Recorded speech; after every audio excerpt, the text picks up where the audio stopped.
Yes, yes. Live and direct from the SB1. SKJJ Starter Boy 1. JWBC Elite. Starter Foundation. Yes, welcome, welcome. Topic of today. Can the Lakers get control of the series? Can they swing back and take the momentum again? Or will Denver continue what they've been doing all playoffs long and make a comeback? Because I'm gonna tell you this, ladies and gentlemen, if the Lakers go up 3-1, it's a wrap in five. Yak is over. If Lakers go up 3-1, I don't see no way in hell that LeBron is gonna allow Denver to make a run like they've been making runs against the Clippers and Utah. That is not going to happen at all. If the Lakers win tonight, the series is done. You can set it up. We can get ready for the LA Miami series because that's what it's going to be looking like. But it's basically done. But one of the key adjustments that Vogel needs to make, and this is very crucial because now again, like I said last night, this is a time where the games is coming down to whether or not who has talent. Having talent on your team is everything. But we're getting to a point in the playoffs where everybody has talent. Of course, AD and LeBron are the top two that's remaining. That's without a doubt. But also, coaching is going to play a very, very, very important part in these next couple of games and in this championship. Because I don't care again on what level, the further you go, you can have all the talent in the world, but you're going to need some coaching at the end of the day because everybody has talent at this point in the game.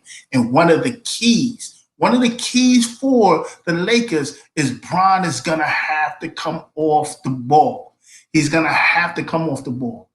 There's no way LeBron, he's not young LeBron. And Kobe last year, Kobe and Magic tried to tell him, look, he started to pick his spots, but one of the things he must do, and Vogel must do it, he must take LeBron off the ball and handle that point guard duty over to Rondo. Now, whether or not I don't think it's smart to start Rondo, but that may be what they have to do for a game or two to close out this young Denver team. Because one thing he does when he get in the game, he does a great job of pressuring Murray. Playing that old school man up, getting your face, not getting you, making you uncomfortable. And that's what he does to Murray once he comes into the game. But here's also a key though, because you don't want to risk. If you put Rondo in that starting lineup, you don't want to risk Rondo wearing down.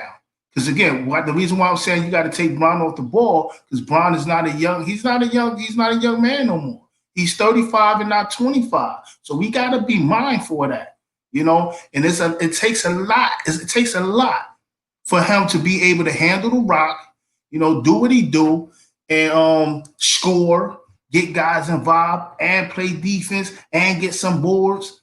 That takes a toll on a person. And that's one thing going back. For instance, I'm going to give y'all a perfect example. Melo back in New York, his last 2 years, I would have this conversation with my brother.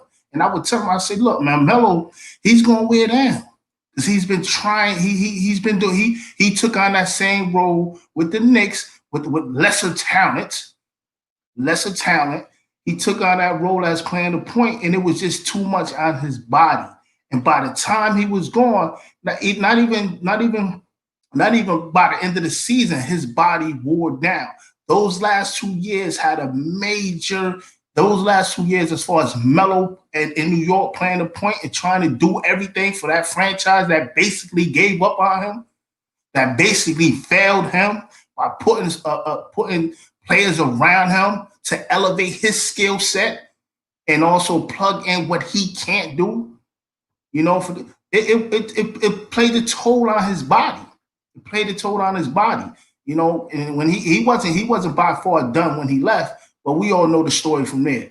But again, of course, Melo and LeBron, they're two different body types. Yeah, I have to agree to that. They're two different body types. Melo, it seems like after he retired, he's going to get a little chunky, and he probably going to pick up a little weight. Bron doesn't have that body type. But Bron, he probably when he retired, he's probably going to slim down a little bit because he ain't allegedly on the juices. Allegedly on the juices. I said allegedly.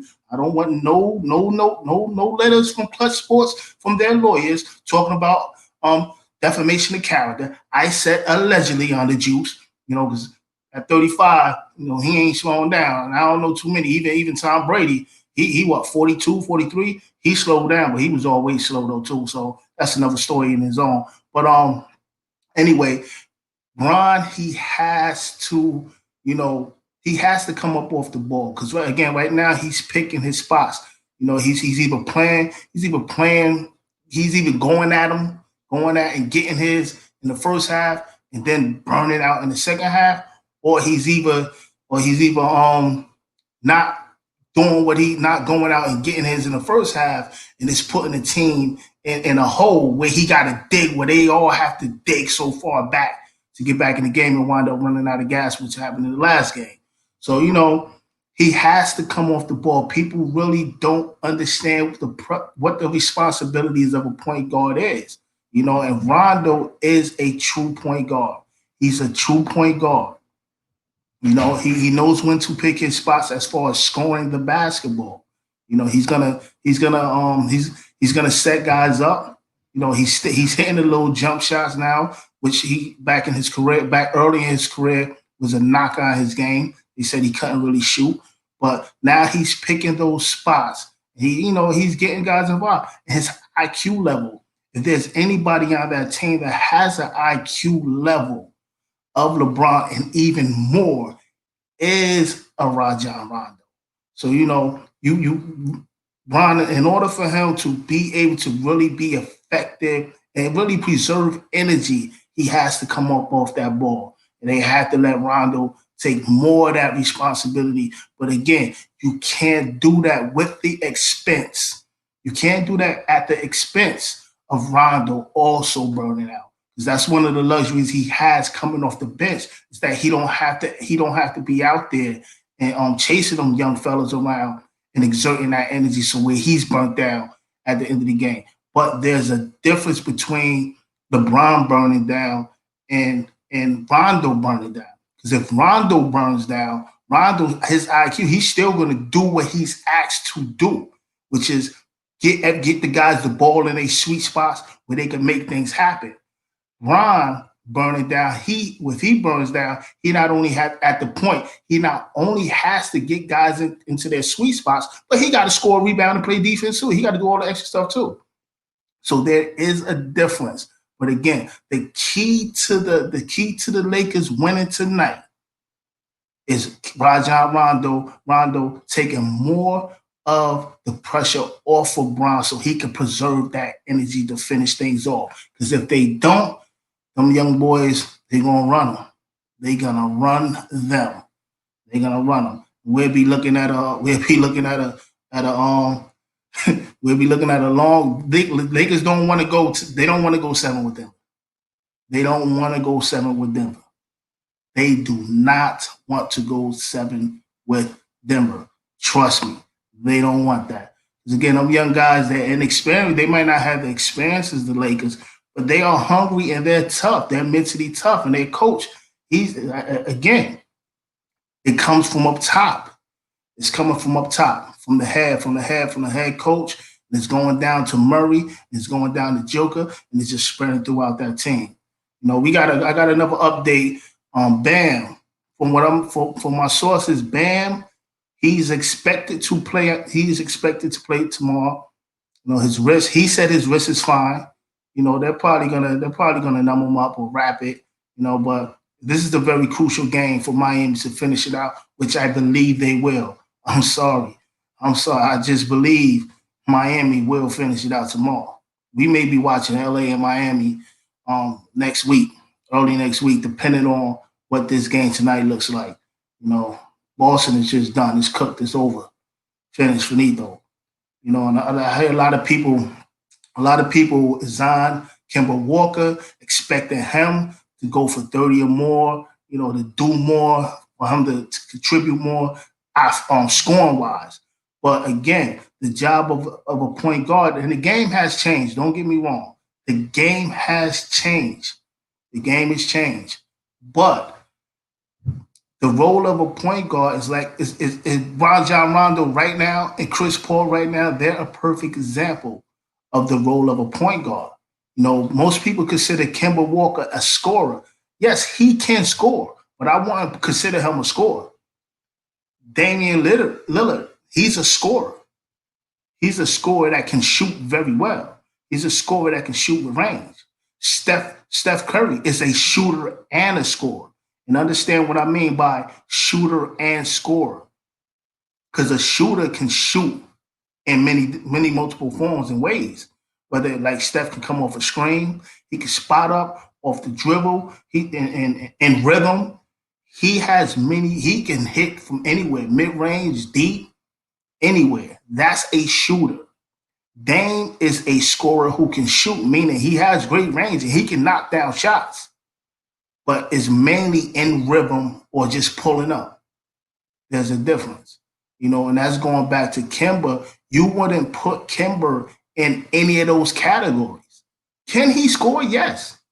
And what he did over in Charlotte, it is not in Charlotte, and when it was, whether you want to call them the Bobcats or the Hornets, it don't matter. It don't matter. And it is no knock to Kemba because, I got a lot of respect for Kemba game even when he was at UConn. But with that franchise, and I hate to say it was a losing franchise. He was putting up those numbers because it was required of him to put those numbers up on a losing franchise, within a losing franchise. So it was easy for him to get them buckets. And again, I'm not saying that he can't score, but I don't consider him a scorer. Certain guards are scorers. I don't put Kemba in that category. Can he score? Yes. Can he go out there and get you 25, 30? Yes. Can he get you 40? Yes. Can he get you some buckets? Yes. But I don't consider him an elite scorer or up there with those other, when I'm talking about small guards, small point guards who can actually score the basketball. I don't put him in that category. So to ask him to go out there for Boston and put up 30 plus, that's unfair to that man. Because for one, they don't need that. Boston don't need that from him. And what the coach is, and it comes, and again, this is where coaches come in, and this is why I say Spoelstra is out coaching everyone. I'm not in the locker room, so I don't know if Brad Stevens is doing this or not. But somebody has to sit Kemba down and say, man, pick your head up. Pick your head up, young fella. Pick your head up. Because we don't need you to go out there and score buckets. We got 4 other guys that can give us 30 in rotation. We don't need you to do that. We just need you to focus, lock down on defense, set guys up, and pick your spots when we need you to score. Because that's the most important thing. Because Kemba, I don't care. If you could get Tatum going, and if you could get Brown going, you can get Marcus Smart going, you can get Hayward going, you can get all them guys going. I don't care if you got 0 points. I don't care if you have 5 points going into the fourth quarter. Long as you got those guys going, long as they're in rhythm. Then when teams adjust and start to lock in on those guys, then you then you go get your buckets. Because it's your time. It's go time. That's what guards like the real Isaiah Thomas. I say the real Isaiah Thomas, no disrespect to the younger version of Isaiah Thomas. But when I say the real Isaiah Thomas, meaning the Isaiah Thomas from the Detroit Pistons bad boy days, because that's what he was. See, and the difference between him and Kemba, Zeke was a scorer, hands down. And again, you don't put Kemba in that category with a Zeke. I'm not doing that at all. But again, a perfect example of what a point guard, a scorer can do as a point guard is pick. One thing Zeke used to do, he used to get them guys involved, get them guys going, getting them guys in the flow. And then when needed, if he needed to give you 20 in the quarter, he'd give you that 20 in the quarter in the clip. And then the clip ready. He would give you that 20 in a quarter if needed. but he also knew when to pick his spots. He knew that the key to being a point guard is he knew the key was to make sure that all his guys was going, getting those guys going before he get going. Because as a team adjusts, the point guard is always the coach on the floor. Your point guard, the point guard is always the coach on the floor. So you had the ball in your hands. You had to see the adjustments that the defense is making or that the teams are making even before your coach tell you. Because you the man on the floor. You see it all. I always tell my point guards to read and react, read and react, read and react. That's the first thing you do is read the defense. And that's what somebody need to sit down and tell Kemba, look, we don't need you. We don't need this pressure. And this is the key to them, to the Celtics having some success. Even though I think the series is over, this is the key to the Celtics having some type of success. They had to, again, sit Kemba down and say, look, man, it's okay. Get these other guys going. Then when teams adjust, it'll open up for you. And that's it. That's just it. That's just it. But it's going to be very interesting. These next couple of games is going to be very, very, very crucial and interesting. This game tonight, again, if the Lakers win, we can wrap it up because it's over. It's done. It's finished. If they win tonight, the Lakers win tonight, it is over. It is finished. Forget about it. Done in 5. I don't even see 6. Same way I saw it last night with Miami and Boston. Boston, they gave it their shot. Jimmy the Django Butler, man, that leadership is everything. I got a couple of super chats. Thanks to Xavier on the Cash App and the super chat. Let me read some of these off. Thanks to Stretch. Thanks to Stretch on the Cash App. Appreciate it, brother. Let me read this. Stretch said, let's talk. This is a sports network. It ain't just basketball. Indeed, we do everything from basketball, football, baseball, boxing, soccer, if necessary. We do it all here.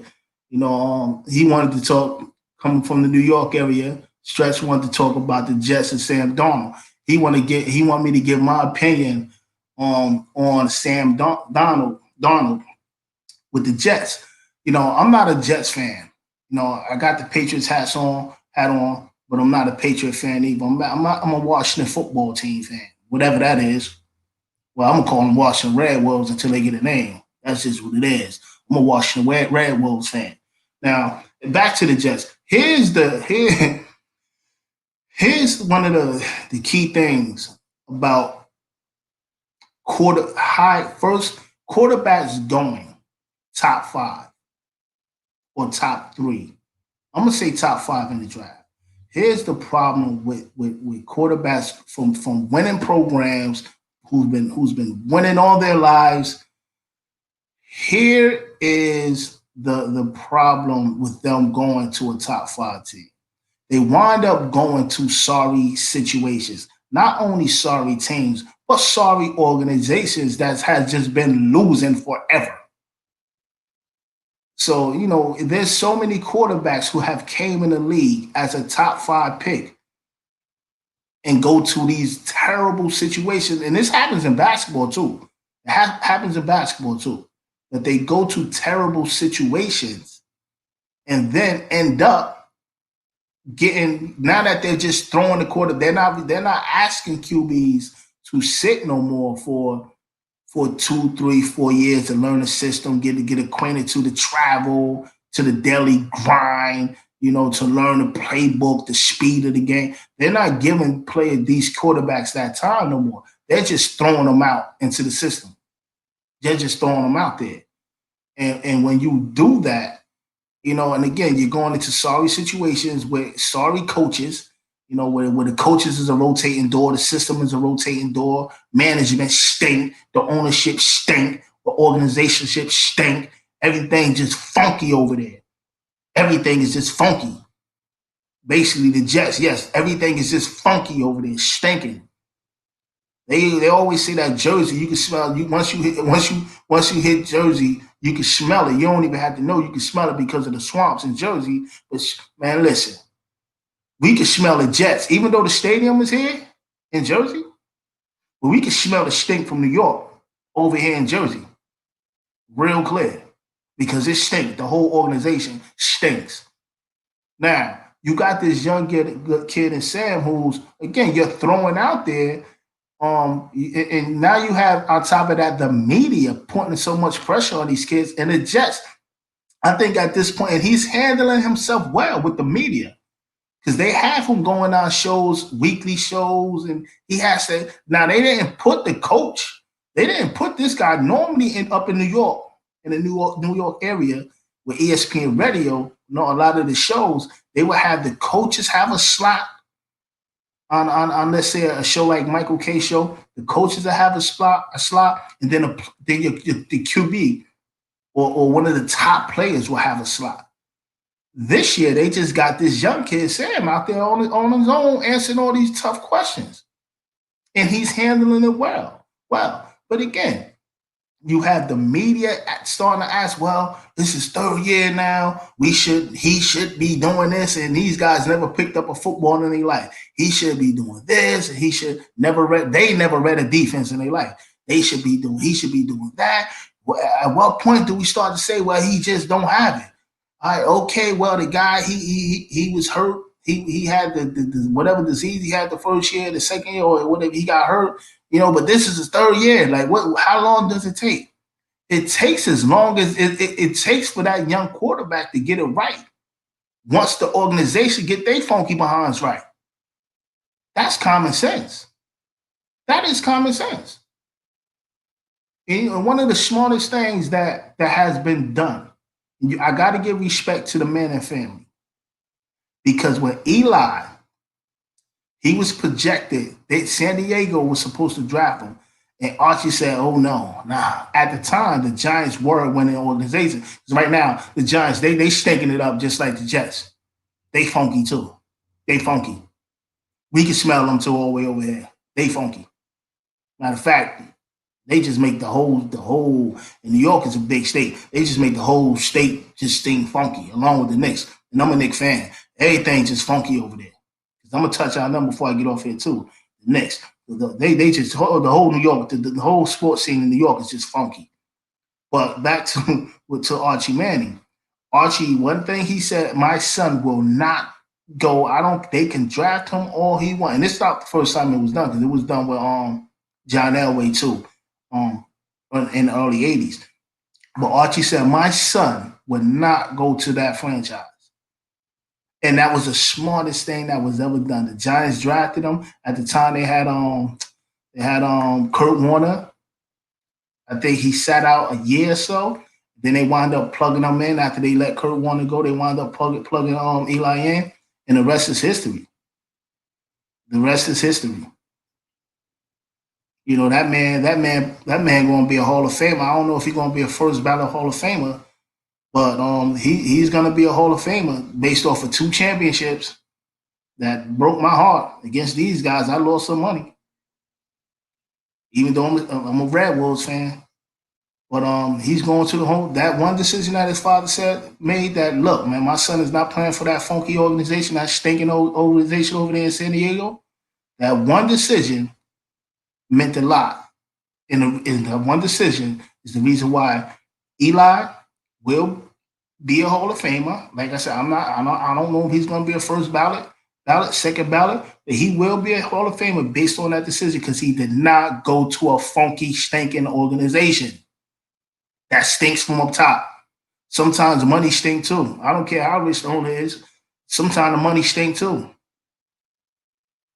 And when you get a kid like Sam Darnold and put him in that situation with that funky organization over there in New York, the Jets, when you put him in that situation, it's a toxic environment for that kid to grow.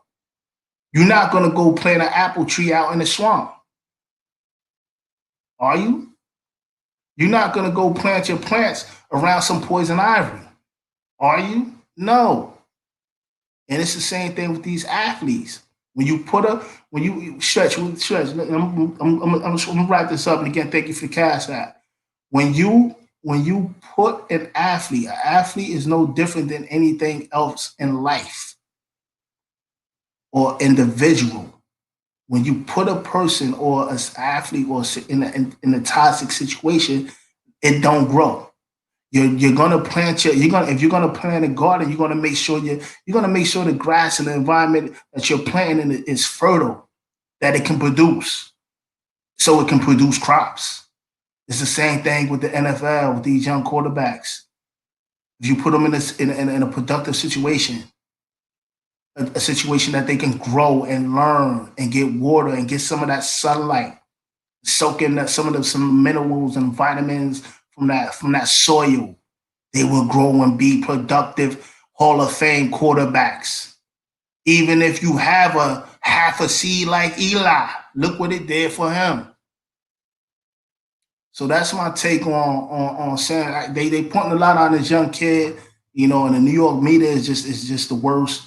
They're the worst. They're gonna make sure that this kid, they're gonna put all types of pressure on this kid and the organization. I ain't even mention the fans, man, because I done seen them boo Mark Sanchez. Man, I was at the game, at the Jets and Giants game. As soon as he walked on the field, man, they did the whole state. I was just in awe. Like, man, they booed that kid right out the damn league, really. Because he ain't been the same since. And they're gonna do the same thing with this kid, Sam Donald, and it's unfortunate. It's unfortunate. And the Giants with Danny Dimes or Danny, I call him Danny Butterfingers, because all he do, Danny Butterfingers, all he do is get bumped and fumble the ball. So same thing with Danny Butterfingers. Because the Giants, one thing, they're not the same organization they was in the '90s, the late '80s, the '90s, and mid 2000s. They're not the same organization. They're just like the Jets now. They're no different. They're just like the damn Jets. And that's Giants fans are so stuck on what they did in the past. They're too blind to see, like, look, man, we in the same damn stinking boat with the Jets. It ain't no different. We all in the same stinking boat. And that's what a lot of these Giant fans are not getting. Because one thing, they're trying to bring in all this offense. Oh, we looking for Danny Butterfingers to do this and do that. Oh, we got Saquon. He's the next one. He's out now, and the receiver, he's out. But when Eli and the Giants won them 2 Super Bowls, and even in the late '80s, '90s, when the Giants was strong, their front line, their defense is what carried them, especially the Eli years, the Strahan. That front four was sick. Their defense always carried them. Their defense always saved them. And all Eli had to do was not turn the ball over in those big moments, is not turn the ball over in big moments and let guys make plays. Get the ball to guys so they can make plays. But it was their defense. Giants went away from that whole philosophy, which is amazing. They went away from that whole philosophy. They just went away from it. And nobody realizes it. It was the defense. It was that front four. But you know who got that front four now? My Red Wolves. Yeah, my Red Wolves. We had that front four. My Red Wolves had that front four. Now the offense, all we need, Haskins again it's going to be rough for him. It's going to be a rough year for him. He's going to have his moments because he not just him, but no team not having a preseason, not having the OTAs, not having that real time to really get together and build that chemistry and gel, especially implementing a new system with new coaches. So Haskins, I expect him to have his struggles. I expect it to go up and down. But that defense, man, we got lit up. That young boy from Arizona, the young boy, he lit us up. He lit us up. He lit us up. He lit us up. That young boy lit us up. But it was mainly because, again, not to because again, well, that kid, he's special. You know, his speed. You know, his skill set is great. Plus, they got Fitzgerald and they got the other kid that they just traded for. You know, they're a dynamic offense, but our defense didn't help them none. Our offense didn't help the defense at all, or the special teams. They didn't help the defense at all because every time the defense was, especially in the first half, it was back on the field, whether three and out turnover, drop, punt. The defense is back on the field. So of course those guys are going to wear down, but it will get better for my Red Wolves. But I just want to move on. I want to close out. I want to close out on my funky Knicks, my stinking Knicks. And Barrett, R.J. Barrett. You know, and again, most of my fellow Knicks fans are Giant fans, a majority of them. And I would like to say that the New York Knicks and Giant fan base are the most delusional fan base that I've ever been around. They're just delusional. They're delusional. And especially when it comes to the Knicks, because they keep expecting the same. It's like the dog chasing its tail. It's like, what's the definition of insanity? Doing the same thing over and over again. And that's what the New York media and fans is like. You know, and it's just disgusting as a fan, as a supporter of the team. It's disgusting and it's annoying, but it is what it is. They're delusional. R.J. Barrett, in my opinion, the kid will be a great sixth or seventh man off of somebody's bench for a career. And trust me, there's nothing wrong with that because Lou Will made a living out of that. But for some reason, the New York media and fans believe that this kid Barrett is someone that you could build a team around, which is absolutely false. One, the kid doesn't have a right hand at all. He doesn't have a right hand at all. Yes, he's strong, but everything is robotic. He has no speed and he can't create separation. What people gotta understand what I mean by creating separation. He can't put the ball in his right or left hand and just create so he can get his shot off. Is and normally this is a good thing when you just crawl, you do one move and attack the basket. That's great. That's lovely. But when you're that's great and that's lovely when you're a role player, when you're the sixth or seventh man coming off of somebody's bench and you're coming in with limited minutes or just to give a team a spark. That's great. But but when you are the guy that teams are game planning for, you have to have more than just one move and get to the basket, draw a foul, hopefully get an and one. And a lot of these people in the media think, oh well, he just need to improve or be consistent in his shooting. That is false because he could be the greatest shooter all he wants. But again, his game is limited. He only goes left. He doesn't create or start moves with his right hand. He barely can start moves with his strong hand, which is his left hand. Yes, he finishes strong. Yes, he attacks the basket. But when you are the guy and the NBA scouts have said, all right, we're willing to give him this and take away that, and that, you have to be able to do more. That's what I look at it in a franchise guy that you can build your team around. Somebody that can give you more. Someone that can give you more. Because when the team say, "All right," he favors on the right side. He favors making one move and then driving toward the middle and then trying to swing back to the right and finish. When they take away that, you got to be able to give me something else. You got to be able to give me something. You got to be able to draw back. And as you see them taking that away, what else are you going to do? He has no what else. The what else for him now is just, all right, I'm going to just shoot the jump shot. If it's on, it's on. If it's not, it's not. And that's not a guy that you want to build your team around. That's not a franchise player. You know, and a lot of these kids are coming in with limited skill sets. You know, Russell Westbrook, again, I love his game, man. I love his game. But his game is predicated off of athletic ability and the fact that he goes hard.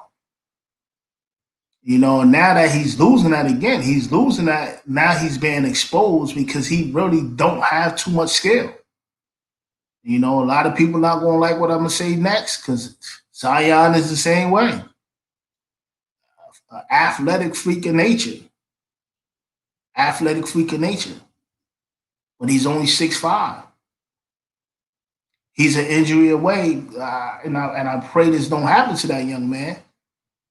But he's an injury away, or once his athletic ability wanes, he don't have nothing to go to. He don't have nothing to go to. You know, if I'm as a basketball mind, a lot of people disagreed with me before, but I'm taking Ja Morant one. But if I'm looking at the dollar signs, of course I'm taking Zion because he gonna fill the seats up. He gonna fill the seats up. He gonna get the eyeballs on. He's gonna get the eyeballs on YouTube. He's gonna get the eyeballs all through social media. He's gonna get the eyeballs on the TV. These must see TV. So if I'm looking at the dollar signs and the money, I'm gonna ride the Zion train. But if I want somebody that I can build my team around and grown to be a special talent or a special point guard, I'm going to take Ja Morant. I'm going to take Ja Morant. But I'm about to wrap this up.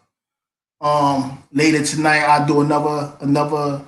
I'll be back on live later after. I might do another show before the game. If not, I'll definitely be on after so we can recap. You know, we can talk about what's going on with this game 4 with the Lakers and Denver Nuggets. On that note, for all those who would love to support, you know, whether it's through PayPal, Cash App, the Cash App is